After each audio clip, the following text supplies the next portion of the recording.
I will now log into Informatica Cloud, give you a brief overview of the navigation and sidebar buttons, and I will show you how to create custom views and update your user preferences. All right, so I'm going to go ahead and log in to Informatica Cloud via the Informatica Cloud website. And once I get logged in, I am taken to an overview page. And so I'm just going to go through some of the primary navigation here with you.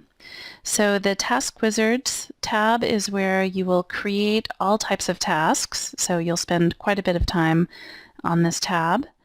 Design is where you will create custom mappings, and you can also upload integration templates to be used in a mapping configuration task. You may also combine tasks to run together sequentially in order in a task flow. Monitor is where you will monitor your Informatica Cloud activity, so you'll be spending quite a bit of time here as well. The activity log will show you all tasks that have completed, whether they completed successfully, completed with a warning, or failed. The activity monitor will show you a list of all tasks in your org that are currently processing, whether you ran them, another user ran them, or whether they've been scheduled to run. Configure is where you will download and install the agent or runtime environment. It's where you will set up all of your connections to your various endpoints. Here you can also set up schedules to use in your tasks, maplets, saved queries, etc. The Administer tab is where you will perform all administrative tasks in your org. Now over on the right sidebar of the application, there is an icon to open the online help. And so this will take you directly to the help screen for the page that you clicked from. It's also searchable, so you can type something in here and search the online help.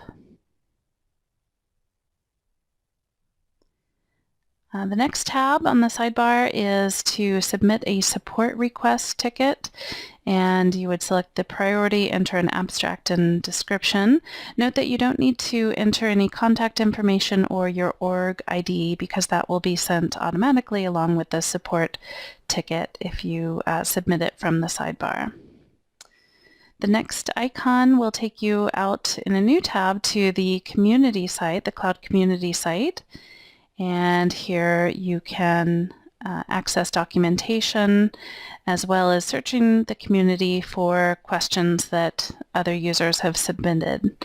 You can also submit something to the community here as well, but you do need to be logged in with a community login, which you can sign up for here at the top of the page if you haven't done so already.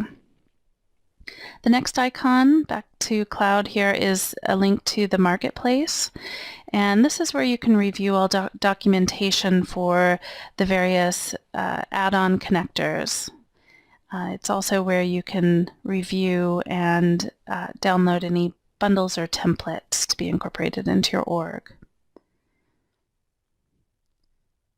All right, there's another icon here which will take you to a site that hosts some training videos or some online videos, and the next icon here on the sidebar will take you out to Cloud Academy.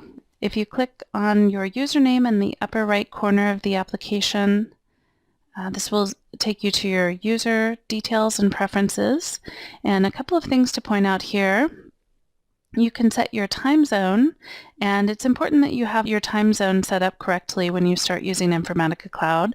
This will affect the times that appear under your activity log. Another thing here is that you can specify a view. If you've created any views under the various objects, you can select that view to be the default here by object. You can also leave it set to last selected view, which would be the sticky option. So let me show you how to create a view. I'm going to go under Data Synchronization, Tasks, and there's a drop-down at the top of the page where I can select New View. And so this allows me to filter the tasks, and I can create any number of views per object. So I will create a new view. I'll give my view a name, and I'll leave it set to be visible by everyone in my organization. I could also make it private view visibility as well. And then you want to set up your filter criteria. So what do you want to filter these tasks on? And I will say that I want to only see tasks where the task name includes instruct in the title. I could also filter by a user, created by or updated by user, date-based filtering. I can filter on my source or target details. I can also choose which fields I want to display. And I can set the default sort as well. So I will go ahead and update that and save my view.